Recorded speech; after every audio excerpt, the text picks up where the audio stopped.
Hey Omar, how's it going? Not bad. How are you? Good. Can you hear me okay? Yeah, Okay, awesome. Where are you joining us from today? I'm joining you from my apartment. Okay. Obviously, just very bright. Maybe you guys can see this. This is my view of Oh, this. no. So, not a bad view to look out, just a little bright right now. So, I I love don't know if it's disturbing you guys or not. no, Let me know. no, I can shift. it's great. Thank Yeah, you for doing this. sure. Yeah, I love these because we can pop these onto our Country Day story after we're Hmm. done here, and then we'll also be able to upload them to YouTube too. So Great. we'll have the opportunity for lots of people to see this, but let's get started. Okay. Um, Really excited to have you, Omar. Thank you for joining us. For those of you who are just getting on, Omar graduated from Country Day in 1997. He's had lots of really interesting and cool experiences, but currently works for the workforce development team for the city of Detroit. So while we are really looking forward to hearing all about Omar's career today, I think the special opportunity that we have as well is just to kind of touch on some of the current events that have been going on both in our city and around the country with the murder of George Floyd. And Omar is going to shed a little light for us on some of the ways that the city of Detroit is working towards making our society more equitable for everyone. So we are really excited to hear from you on that. But if anyone has any questions throughout this live, please feel free to type them in. Or if you have trouble hearing us, you can let us know that as well. But okay, let's get started. So Okay. let's go back to upper school, Omar. So Okay. what activities were you involved in? What clubs were you in? What were some of your favorite classes? Kind of bring us into your world. Wow, I gotta think. It's been a minute, but let's see. I kind of hopped around a little bit. So I wrote for the Daytimes for my Oh, first 2 years. I was on the debate team for the first 2 years. Cultural Insights was one of the clubs that we helped founded there back in the day. As far as sports, I wouldn't call myself an athlete, but ran track, was on the freshman basketball team, JV. Um, enough to get the points I needed, I guess. As far as favorite classes, I took Mr. Fremont's Theory of Knowledge class. I don't know uh, if you're familiar with it, but that was kind of like, the first exposure I had at the time to, okay. philosophy, epistemology, and, Mm-hmm. it made me feel that I was, more enlightened than I probably was at the time, but, kind of opened my mind to different things. So that was cool. Yeah, probably the class I remember the most. Okay. Do you remember maybe some where like your favorite spots were to hang out in the So building? we had the commons room back then, which Right. I don't think is a thing anymore. So obviously, as soon as we Same. got the chance to hang out in there, we did that. Um, Also back then, Tel 12 Mall was a thing. So, we used to go hang out there after school or after sports practice. Okay. Um, so in and around the area, we played a lot of like, it's funny because we always made time for like, everyone had their respective sports doing through school. And then we all kind of got together and just played like pickup football games, soccer games, right on that field that's behind the middle school, right Okay. on Yeah. at the top of the hill. Hmm. Um, so yeah, we just kind of used Country Days campus as our own.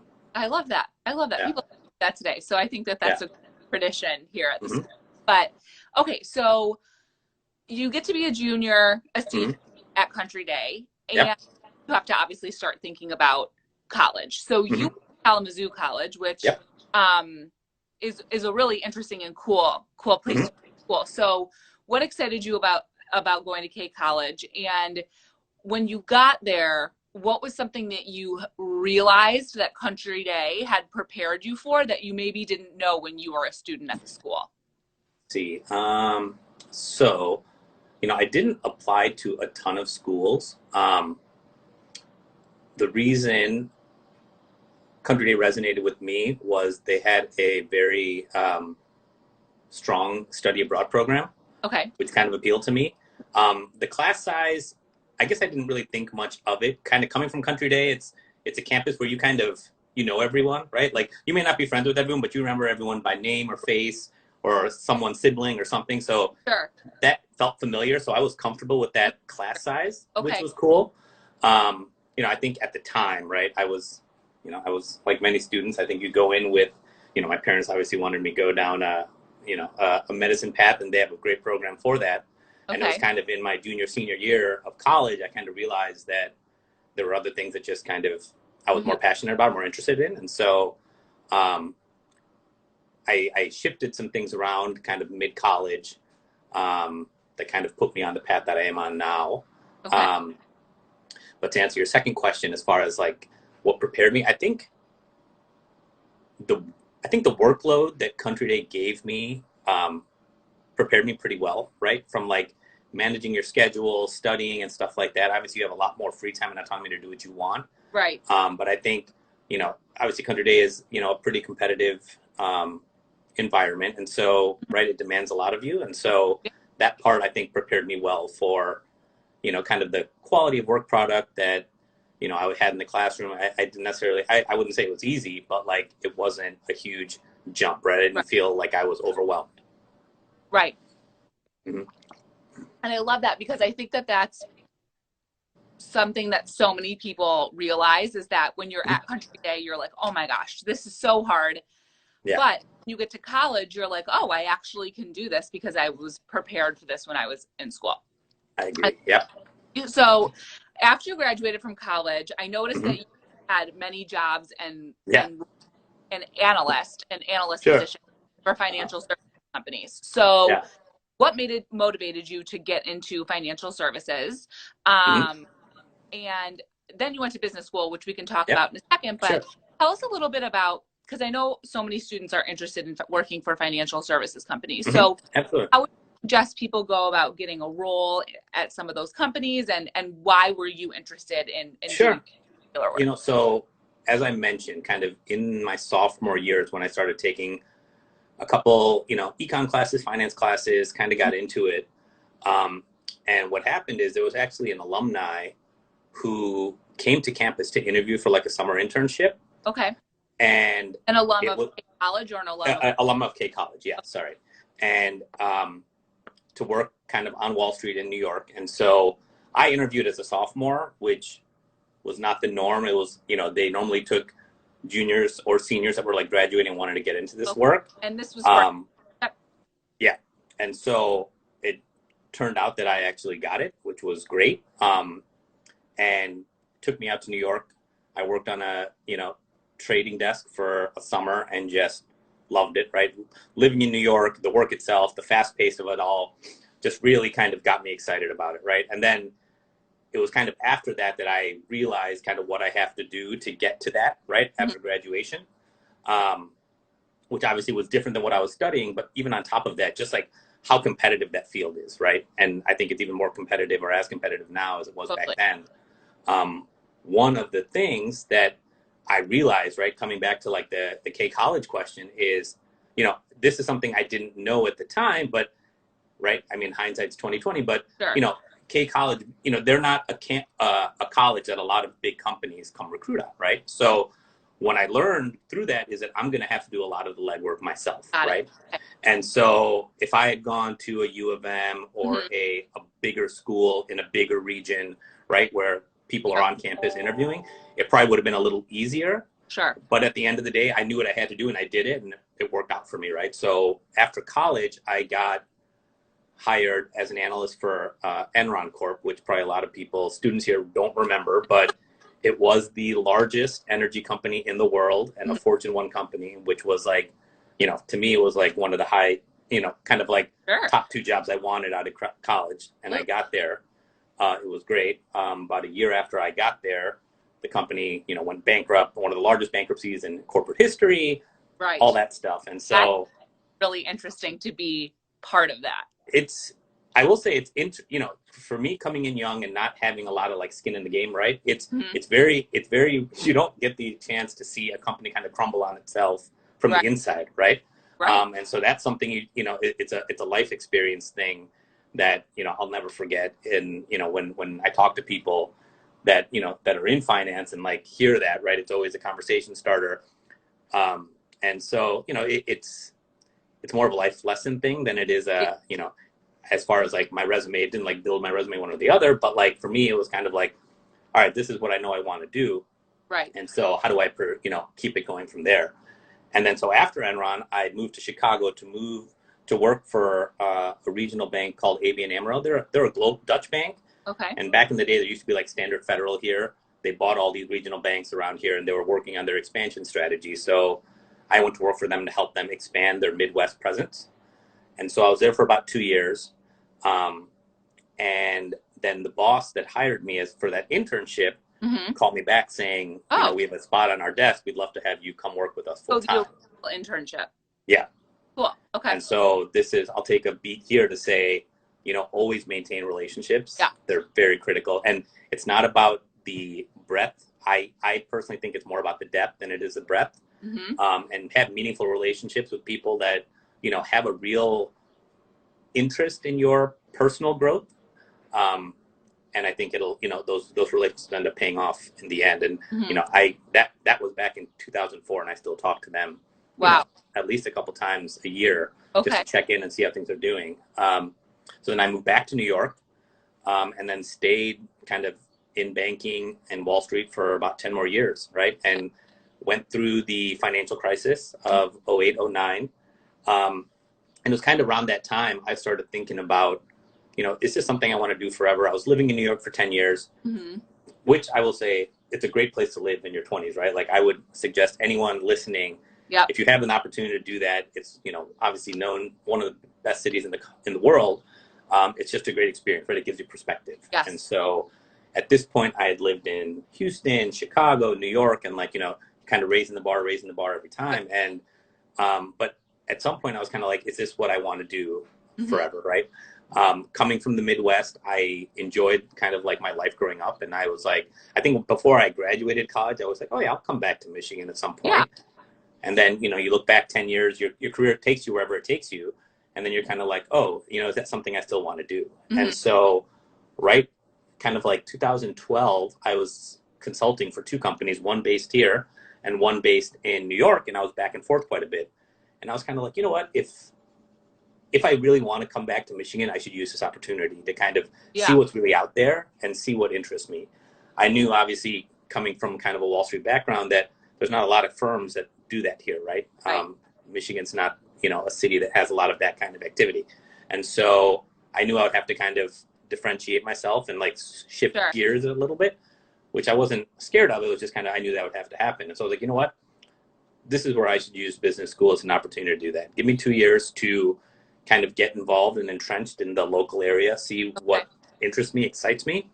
And then the worst case, if I don't find anything, I have a degree from a top 10 business school that I can take to wherever I want to go. And if not, I'm back home and I'm happy. Right. And so, I did that and kind of really got plugged into a lot of the stuff that was happening in Detroit at the time. Right. And so like that 12-13 was like a very exciting time. There was a buzz around Detroit, the comeback city. And so there was a lot going on. And, I started, working on some like MBA, like intern projects that we worked with a lot of nonprofits, the city, and, it just, for me, it just felt very impactful, right? Like, it's, I thought working in finance was great because I learned a lot and it was a great proving ground. Sure. But it was kind of like, at the end of the day, it's like, I could come back here and really help, change what this city is going to become, right? Is this going to become the next big city? Yeah. As you know, and probably people listening, it's like, it's very common, especially for people in Michigan, to like leave, right? People go to Chicago, people go to New York, and that's great, right? You go where opportunity takes you. But from my perspective, I'm like, we've got some big companies here that are either moving here or already here that are investing a lot of money and time in developing the city, right? And so why can't this become the next Chicago, right? Like, why do people need to leave? And so I really kind of got involved with a lot of the workforce development stuff. And then that's where I was kind of like, this feels like the right place to be for me right now. Okay. I showed you this thing out the window. I was like, new stadiums, new homes, new restaurants, new everything. It's exciting, right? And when I grew up, Detroit was none of these things, right? We came downtown to watch a hockey game and we left. There was no like hanging out.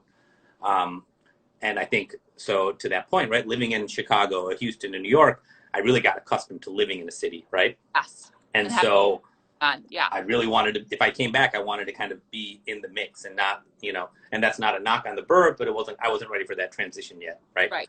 And so, yeah, I think I went off on a tangent there. No, but, no, that was great. Yeah. A few things I want to touch on before we move on, but yeah. I really appreciate you telling us about that full journey, because I think when students and like younger alumni see someone like you who is like very advanced in their career doing really well, you think, oh, they just like knew exactly how they wanted to get to where they are, and they took these steps, and there was no really like that much thought, and how they're that was it. Are. Yep. But like, exactly not how people's career paths go. You go different places, you travel like based on where the opportunity takes you. So I think that was really helpful.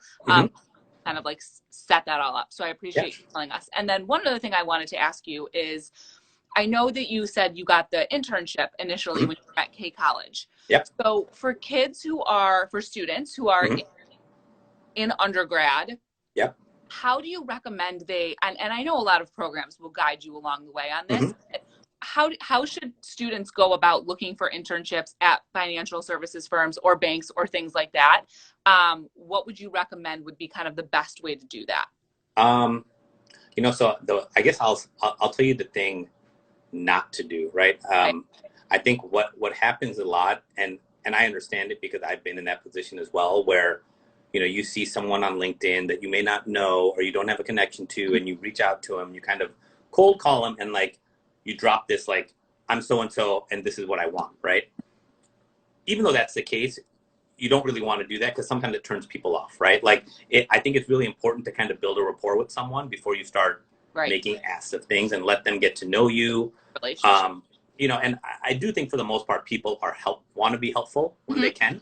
But sometimes when it's like, if it doesn't feel genuine, they might, they'll be like, oh, it goes to the bottom of the inbox and then people just forget about it. Right. And so when you do it, be sure to like, ask questions, show an interest, try to learn more before you start saying, I'm looking for this. Could you help me with this? Right. I think it goes a long way, especially because to your point, right? Like like everyone wants a banking internship. Right. And so there's thousands of qualified people and it's very hard to differentiate yourself sometimes. You all have very similar GPAs, similar clubs, this and that. And so a lot of the times it comes down to the fit of the person, right? An interesting story, like, so when I interviewed for Enron, when I was at K, I met with like one of the managing directors for one of the trading groups. And he just asked me some questions. Then he was kind of like, I'm not going to ask you any of these like scripted questions. Like, just talk to me about you and this and that. And at the time I didn't think anything of it. I ended up getting the job, and then like, as soon as you start, they have these like summer events for like new analysts. Right. And that individual like came up to me and he's like, do you remember me? And I was like, I kind of remembered his hit, but I couldn't. And he put a finger on it. He's like, I interviewed you. And like, so clearly he had a hand in me getting hired. Right. But the fact that, he remembered the conversation or even came up to me, kind of just shows like, it's like, a lot of it is on you. It's not just about, can you help me? Can you help me? Can you help me? But like making an impression and like make sure that when they come back, like, oh, that was the person who So I think it's like, be genuine and be thoughtful about it and do your homework, right? If you're looking at a company, let's just say, if it's a Goldman Sachs or whatever it is, obviously you're going to do your like network search to see who you know and what your ins are. But just like, if you're meeting with a particular banking group, learn a little, do a little homework around the industry. What's going on? What trends are you seeing?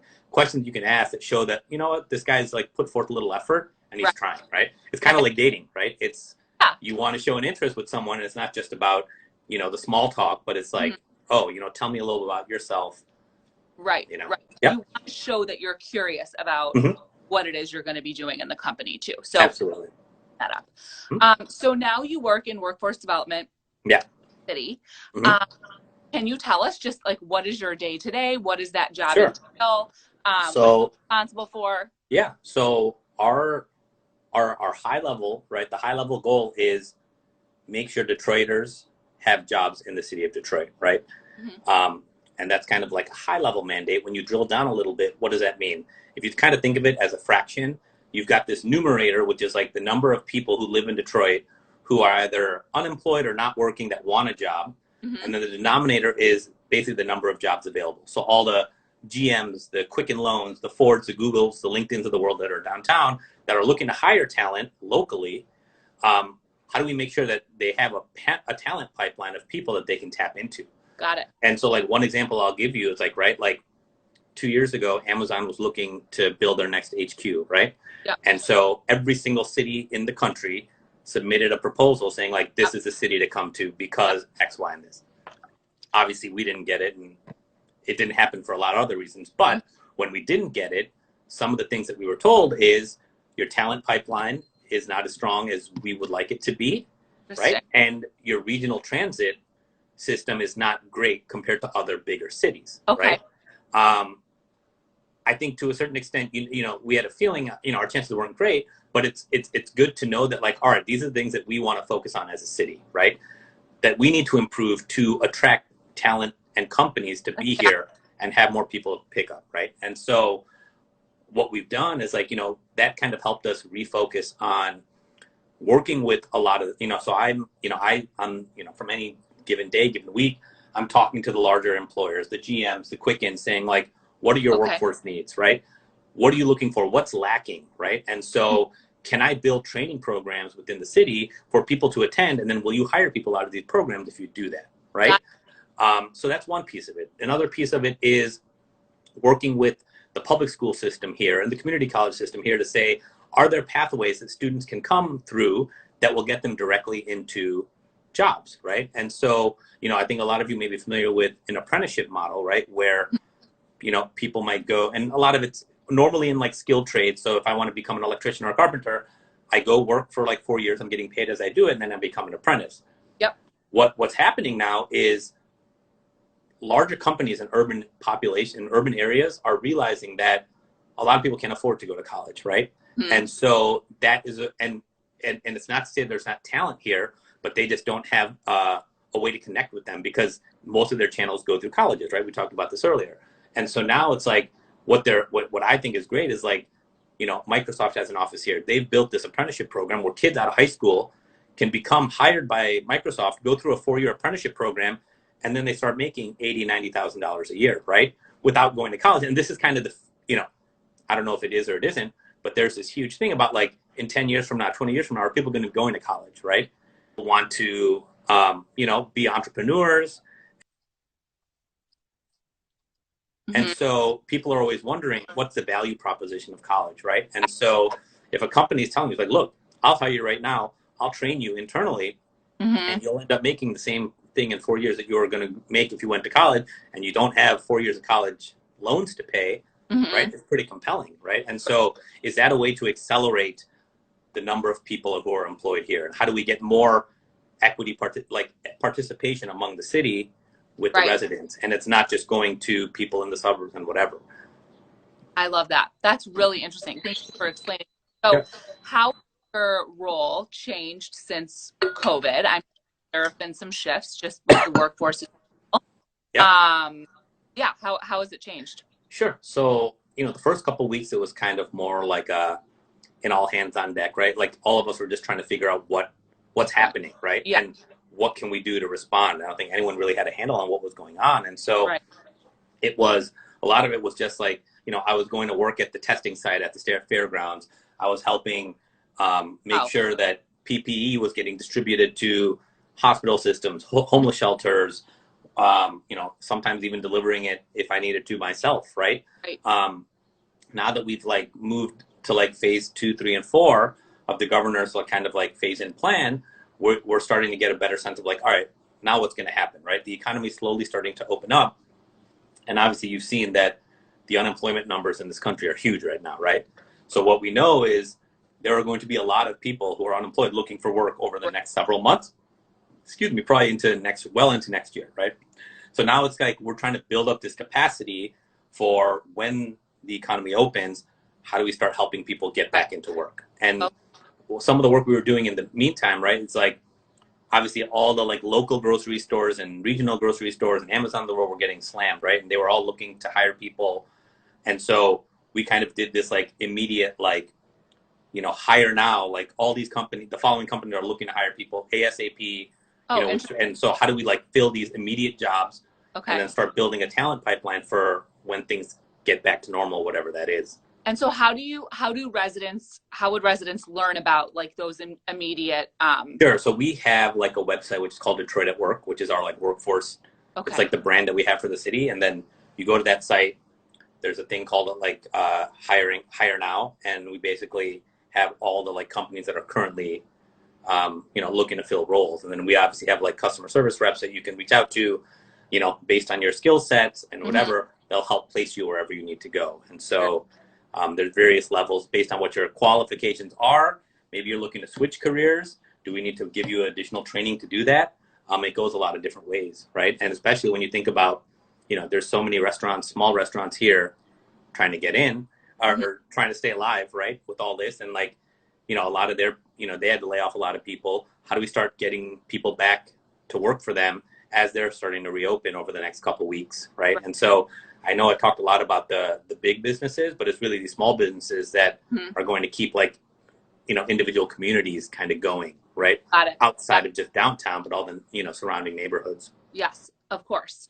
So especially, with all of the current events other than COVID that are going on. Yeah. In the past few weeks, we've had light shed on police brutality, and we've also had light shed on systemic inequity and systemic racism.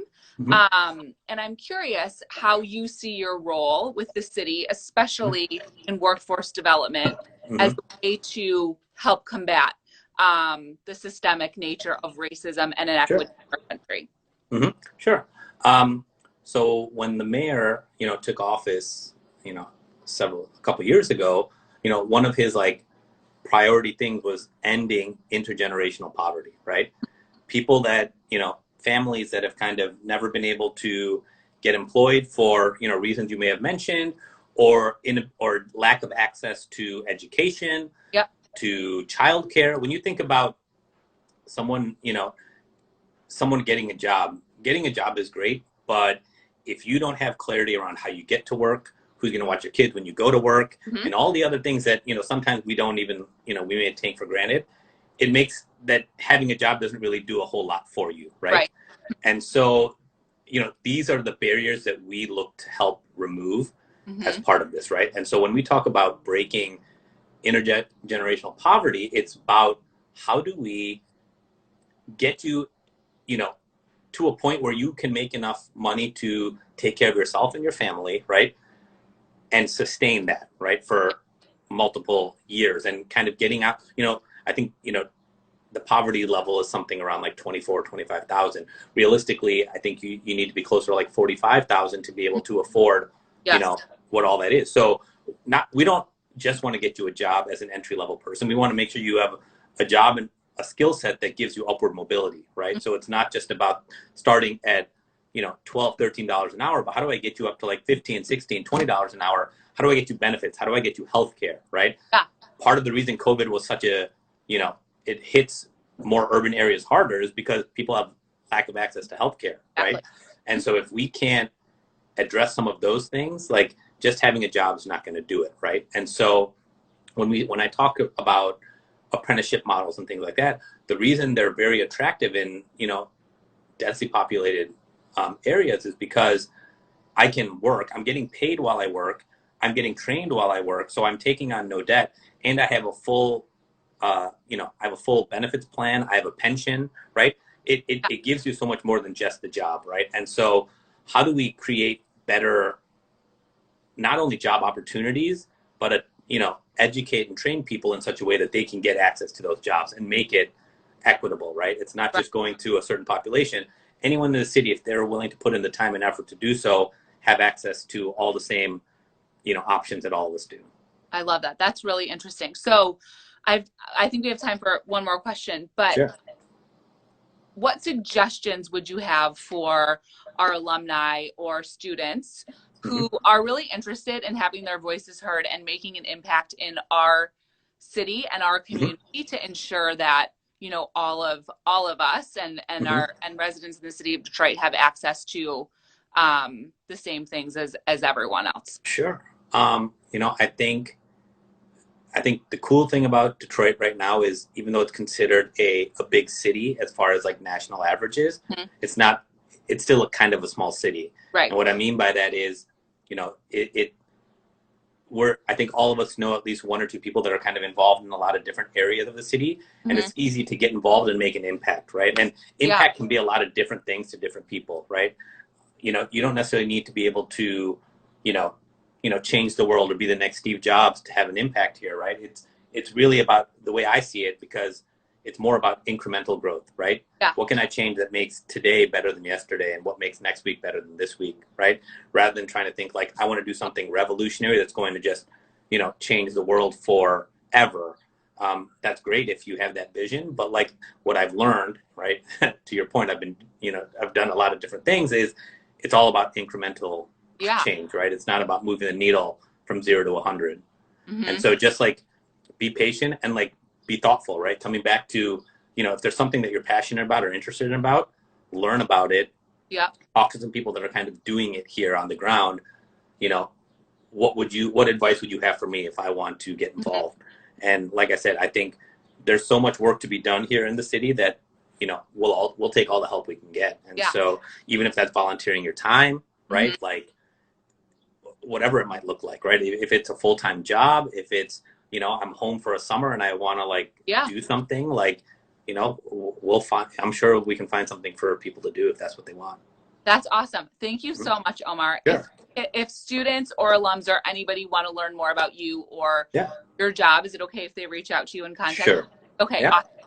Well, thank you again. Mm-hmm. We appreciate your time. This is really interesting and fun. Absolutely. See you in person soon. All right. Okay. Bye, Thanks guys. again. Bye.